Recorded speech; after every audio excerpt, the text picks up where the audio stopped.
Hi, my name is Kornel Lewicki, and today I'll present to you our work titled Out of Context, Investigating Fairness and Bias Concerns of Artificial Intelligence as a Service. This work was done in collaboration with my colleagues, Michelle, Jennifer, and Jad from the Compliant and Accountable Systems Group at the University of Cambridge. Artificial intelligence is increasingly being offered as a service.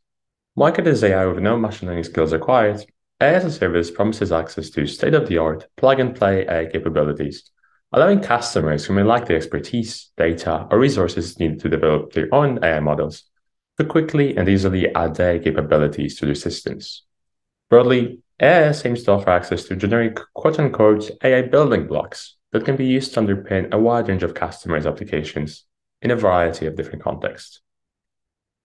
At the same time, AI is known to be fraught with a host of fairness problems, leading to a significant body of work arguing for careful consideration of the social dimension in which the ML model will be applied. Accordingly, in this paper, we explore the issue of fairness from the perspectives of the users of AI services and question whether the one-size-fits-all nature of such services is and can be appropriate given the context-sensitive nature of fairness and the diversity of people, values, and beliefs inherent to the real world. Our goal in this work is really threefold. First, we aim to review and systematize the AI's landscape so as to support an exploration of the concerns these services raise. Second, we're hoping to inform public discourse on AI's model as regards fairness and raise awareness of the specific risks and challenges that this model brings. And third, we're hoping to draw research attention to this emerging area and encourage discussions on ways forward regarding pragmatic approaches to the fair and responsible development and use of AI services.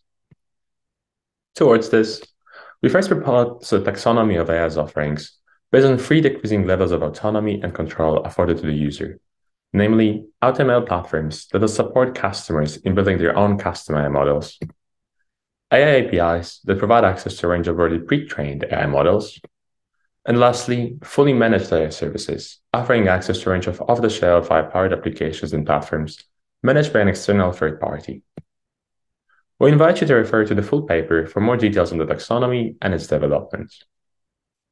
Our next contribution is the exploration of fairness concerns and limitations of the one-size-fits-all approach of AIaaS, given the diverse range of contexts in which the services may be used. We will cover the four highlighted themes. We first consider the AutoML platforms.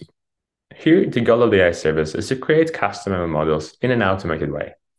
The user retains control over the training data used to build the model, but the remaining steps of the model creation are automated, with the AutoML service training and evaluating a range of ML pipelines in order to find the optimal model. However, this begs the question of what does optimal mean? In the case of AutoML platforms, we find that optimality usually takes shape of the best predictive performance as measured by metrics such as accuracy or log loss, meaning that fairness of the model is not considered when evaluating different models. To demonstrate the issues that fairness by implementation can cause, we utilize Azure's AutoML service as an example service from a prominent provider to develop ML models for common datasets from the fair ML literature, such as German credit and UCI adult. Accordingly, we found that this fairness and aware optimization adopted by AutoML platforms can indeed lead to inadvertently prioritizing models with higher level of bias. While in traditional ML development process, the user gets the opportunity to balance accuracy and fairness according to their needs. In the AutoML setting, this too is automated, leading to situations where the service will default to selecting models like these, which are the most accurate, but also most biased, rather than models like these, that arguably balance the two considerations better. Importantly, some AutoML platforms will not only default to the more biased models, but may even preclude the user from choosing one of the other less biased alternatives. Moving on to AI APIs. Here, the goal of the AI service is to provide users with access to already pre-trained AI models that are instantly available for use and can be deployed in a range of applications and contexts. However, we argue that this generic one-size-fits-all approach of AI APIs presents another set of potential fairness issues. First, it is well acknowledged that machine learning models, such as those offered by the API providers, are prone to exhibiting various kinds of discriminatory bias. Many of these works conclude that these issues are primarily a reflection of training set deficiencies, such as underrepresentation of certain parts of the input space, and as argue for more attention in ensuring the models are representative. As we argue next, however, the nature of the API service provision model, which aims to provide universal functionality to be used across many contexts, may render these services inherently incapable of addressing the representation issue. To illustrate this difficulty in ensuring models' universality, we examined the performance of select age estimation services across a set of attributes and evaluated their fairness. When we tested these services across broad categories such as race, at first it seemed as if these services were fair. However, when we tested those same services across a different set of attributes, namely race and age groups, we found that certain groups did in fact display poorer performance, suggesting certain biases did exist. Other works have evaluated these services against yet even wider set of attributes, including whether a person wears makeup or headwear, and demonstrated the existence of yet another type of bias. In general, what the above shows is that uncovering and mitigating fairness concerns requires an understanding of salient factors of the context in which these services will be applied. Without knowing how their services will be used, when, and by whom, it is likely that eliminating all types of bias and making their services universally applicable is simply not possible. Further, it is clear that the models the provider builds will be informed by, otherwise reflect their views of the world. Given that AIaaS generally take a one-size-fits-all approach, there will inevitably be mismatches between the perspectives and consideration of the provider and that of the users. Using an extreme example, we found that some AIaaS providers now include a beauty estimation feature as part of their facial analysis offerings. Beauty, however, is an inherently context-dependent and highly subjective concept. Here, the providers of the service have decided what beauty looks like and how it should be scored. While it is generally the case that providers' views are encapsulated in models for all services, this is especially problematic for concepts which are highly subjective and for which there is no generally agreeable ground truth. Naturally, this is the case for beauty scoring, which is something that is too contextual, subjective, and ill-defined to be generally modeled, and in our view, not least given the potential ramifications of such a service, it would be wholly inappropriate to try doing so. The broader point is that certain assumptions hold in some contexts and situations, but not in others.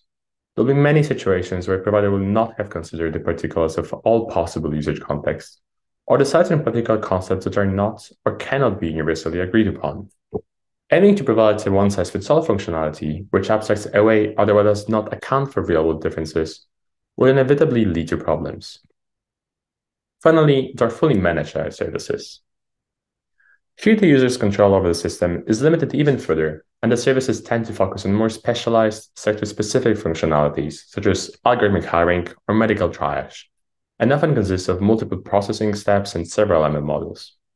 We argue that this extra level of opaqueness and complexity presents yet another set of potential fairness issues.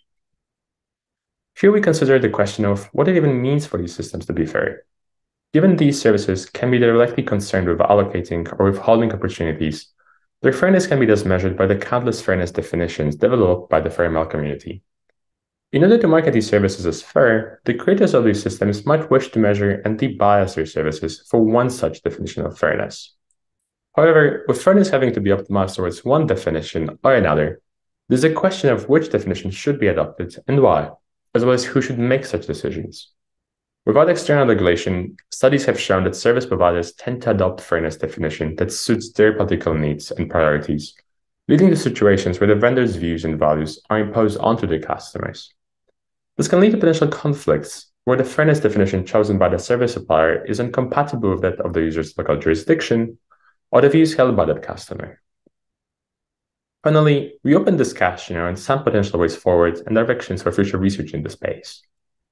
Starting with design considerations, from considering whether an AI service should be built in the first place, for increasing transparency on models, training sets, and wider processes, to monitoring or limiting access to services depending on the user's region or jurisdictions, we argue that there are many ways in which providers of AI services could help mitigate some of the issues which we discussed in this paper. Further, future research should examine ways in which users can be supported in procuring and using AI services, as well as better understanding their wider needs and challenges. Finally, we argue that there is scope for oversight bodies to set directions regarding various issues relating to AIaaS, including setting specific roles and obligations, setting limits on acceptable types and uses of AIaaS services, as well as mechanisms that could facilitate external oversight. Again, we encourage you to refer to our full paper for more details on our methodology, findings, and discussion. Thank you for listening.